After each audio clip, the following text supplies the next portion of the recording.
Bismillah. Assalomu alaykum. Hurmatli hamkasblar, yosh elektriklar. Fotorelayni bugun ko'ramiz. Oldingi videomizda fotorelayni to'g'ri nima bilan svetilnikka to'g'ri ulanishini ko'rdik. Endi kontaktor yordamida ulashni ko'ramiz bugun. Amaliy. Simlarimiz chalkashib yotibdi, e'tibor qilmaysizlar. Bundan uzr so'raymiz. Amaliy suratda ko'ramiz. Mana fotorelayimiz bu holatda. Bu fotorelayimiz 25 amper. Bu yorug'lik yo'qolganda, qorong'i tushganda o'zi yoqadi, yana keyin qorong'i yorug'lik tushganda yana o'chirib qo'yadi. Bizga shuning uchun qulaylik uchun foydalanamiz. Mana bu yerda sxemasi bor. Sxemasini ko'radigan bo'lsak, mana qorada faza kiradi, qizilda chiqadi. Bu 0 bo'lsa umumiy общий mana. Qoplanishini ko'radigan bo'lsak, mana bizda bu yerda 3 fazali avtomatimiz bor. Yonida bitta fazadan olamiz. Mana oq kabelimizda. Oq kabelimiz to'g'ri mana datchigimizga kiradi. Datchigimizni sxema bo'yicha qorasiga ulangan mana vaga bilan. Chiqishi qizil bo'lsa, bu yerda e'tibor berishimiz kerak. Qizilda chiqadi. Bu mana shu oq simimiz orqali borib puskatelimiz 220 voltlik katushkasi. Kontaktorimizga puskatellar adashib ketyapman. Kontaktorga mana A2siga, A2 kelamasiga ulanadi. Bu yerda kontaktorimizni A1 to'g'ri umumiy 0 shinaga, 0 shinamizga ulangan. Bu yerdagi mana shu svetilnikni 0, svetilnikni 0 va datchigimiz fotorelayni 0, mana umumiy 0 ga mana shu nima orqali, vaga orqali birlashtirilgan.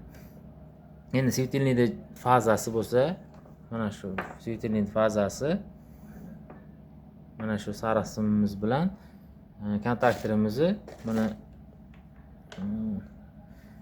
bu chiqishiga kontaktiga ulangan. Nima uchun bu через kontaktor ulayapmiz? 25 amperlik bunimiz, buni 10 amper, 6 amperlik har xillari bor, amperajlariga qarab o'zgaradi. Bizga juda ko'p svet bo'lsa, svetilniklarimiz ko'p bo'lsa, katta maydonda yoki bir ko'chani boshida, oxirida ko'p svetilniklar qo'yadigan bo'lsak, buni amperi ko'tara olmaydi. Ko'p svetilnikni ko'tara olmaydi. Bu fotorelayimiz kuyib qoladi. Shuning uchun bitta fotorelay orqali bir qancha svetilnikni boshqarish kerak bo'lsa, quvvat o'zini ketmagani uchun biz через kontaktor buni yoqamiz. Ya'ni mana shu qizilda svetilnikka ketish kerak bo'lgan joyini biz kontaktorni katushkasiga beramiz. Mana kontaktorimizni katushkasiga beramiz va katushka ishlab bu bizni svetilniklarimizni yoqib beradi.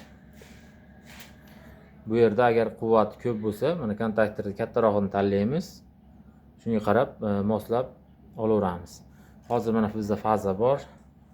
Ulanishlarini tushungan bo'lsangiz, yana bitta qaytarib yuboramiz. Mana qizil svetilnikka chiqish kerak bo'lgan qizil kontaktorimizni katushkasiga keladi. A2 kelamasiga keladi mana.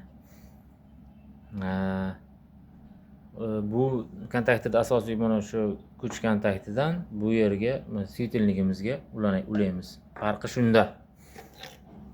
Xo'p, mana endi shu holatda ishlatib sinab ko'ramiz. Sun'iy kezi qilamiz. Adashdim, uzr. Sun'iy qorong'ulik ko'ramiz. Mana qopqog'ini yopib. Mana shu holatda turibdi. Mana svetilnikimiz yondi. Ko'rayotgan bo'lsanglar, svetilnikimiz yondi. Mana kontaktorimiz ishlab turibdi. Qisqacha videomiz shu edi. Kamchiliklari bo'lsa kommentariyada yozinglar, tuzatamiz.